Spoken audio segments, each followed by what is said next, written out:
പ്രഭാതത്തിൽ അടുക്കളയിലെ പാത്രങ്ങളോടും തവികളോടുമൊക്കെ സംസാരിക്കുന്ന ഒരു ജീവനുണ്ട് വീട്ടിൽ.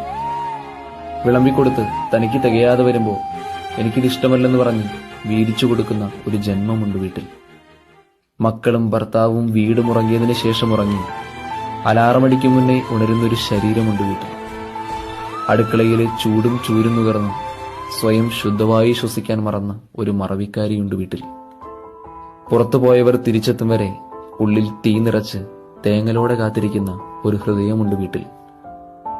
ദൈവത്തിനോടുള്ള സ്വകാര്യം പറച്ചിലിൽ സ്വന്തം പേര് പറയാൻ മറന്നുപോയൊരു മഹിളയുണ്ട് വീട്ടിൽ. പത്രാസ് കാണിക്കാൻ മറന്നുപോയ ഒരു നിലവിളക്കുണ്ട് വീട്ടിൽ. അമ്മ ഒരു പാഠമല്ല, അനേകായിരം പാഠങ്ങൾ ഉൾക്കൊള്ളുന്ന ഒരു ഗ്രന്ഥമാണ്.